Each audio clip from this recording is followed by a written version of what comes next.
પોરબંદરમાં લાલારામ સેવા સંસ્થાના યુવાનોએ કાળઝાળ ગરમીમાં ફૂટપાથ પર રહેતા પરમહંસોને નવડાવી નવા કપડાં પહેરાવી ભાવભર્યું ભોજન કરાવવામાં આવ્યું હતું।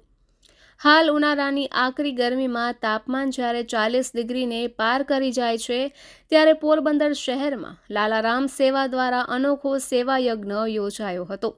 સંસ્થાના યુવાનોએ કાળઝાળ ગરમીમાં શહેરના જુદા જુદા ફૂટપાથ અને બસ સ્ટેન્ડ પર જીવન જીવતા પરમહંસોને એટીકેટ અપ ટુ ડેટ કરી તેમને સ્વચ્છતા, સન્માન અને પ્રેમ સાથે જીવનમાં નવી તાજગી અને આત્મગૌરવ આપવાનો માનવીય પ્રયાસ કરવામાં આવ્યો છે।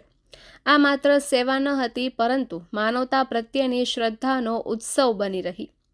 આ સેવા યજ્ઞની શરૂઆત વહેલી સવારથી થઈ હતી। સંસ્થાના યુવાનોએ ટીમ બનાવી શહેરના જુદા જુદા વિસ્તારોમાં ફરીને પરમહંસોને શોધવાનું કામ શરૂ કર્યું।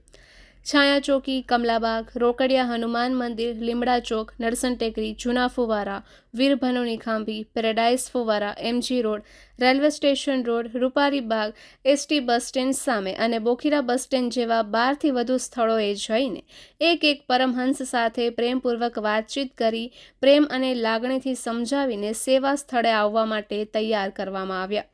ઘણા પરમહંસો શરૂઆતમાં ડરતા હતા, કોઈને વિશ્વાસ નહોતો બેસતો કે કોઈ તેમના માટે આવું કરે, પરંતુ યુવાનોના નિર્મળ સ્મિત અને આદરભર્યા વ્યવહારે તેમનો ડર દૂર કર્યો।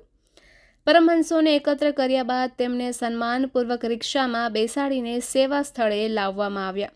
જે લોકો આખી જિંદગી રસ્તા પર ચાલીને પસાર કરે છે, તેમના માટે આ રિક્ષાની સવારી કોઈ રાજવી અંદાજથી કમ ન હતી। રસ્તામાં તેમની સાથે વાતો કરવી, નાનકડા વ્યવહારે જ તેમની આંખોમાં ચમક લાવી દીધી। સેવા સ્થળે પહોંચ્યા બાદ સાચા અર્થમાં એટીકેટ અપ ટુ ડેટની પ્રક્રિયા શરૂ થઈ। સૌપ્રથમ દરેક પરમહંસની બાલ અને દાઢી કરાવવામાં આવી। મહિનાઓથી ન કપાયેલા, ગૂંચળા વળી ગયેલા વાળ અને દાઢી કપાતા જ તેમનો ચહેરો ખીલી ઉઠ્યો। ત્યારબાદ હુંફાળા પાણીથી સ્નાન કરાવવામાં આવ્યું। સાબુની સુગંધ અને સ્વચ્છ પાણીનો સ્પર્શ તેમના માટે મહિનાઓ બાદની ભેટ સમાન હતો।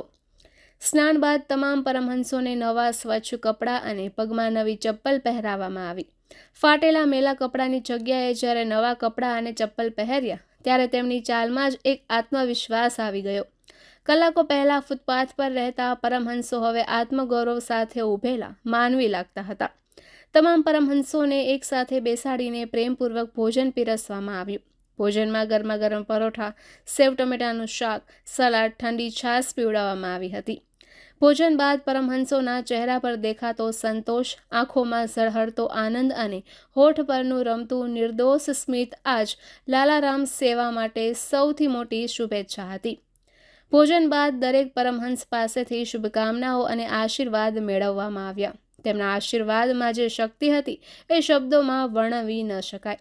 ત્યારબાદ ફરી એક એક પરમહંસને રિક્ષામાં સન્માનભેર બેસાડીને તેઓ જ્યાંથી આવ્યા હતા ત્યાં પહોંચાડવામાં આવ્યા। જતી વખતે તેમના ચહેરા પરનો આત્મસંતોષ જોવા જેવો હતો। આ એક દિવસીય કાર્યક્રમ નથી। શહેરમાં છેલ્લા કેટલાય વર્ષોથી લાલારામ સેવા દ્વારા વિવિધ સેવા પ્રવૃત્તિઓ અવિરતપણે ચાલી રહી છે, જેમાં શ્રમિક બાળકો માટે પૌષ્ટિક નાસ્તા વિતરણ, અબોલ પશુઓ, ગૌમાતા અને અન્ય પશુઓ માટે ખોળ અને ઘાસચારો, સરકારી હોસ્પિટલમાં દર્દીઓને મગનું પાણી અને ગરમ શીરો, કીડીઓ માટે શ્રીફળમાં નવજાતની સામગ્રી ભરીને ભોજન તૈયાર કરી શ્રીફળને જંગલ વિસ્તારમાં પધરાવવા સહિતની તમામ પ્રવૃત્તિઓ અંગે શહેરીજનોએ પણ સંસ્થાની સેવા બિરદાવી છે।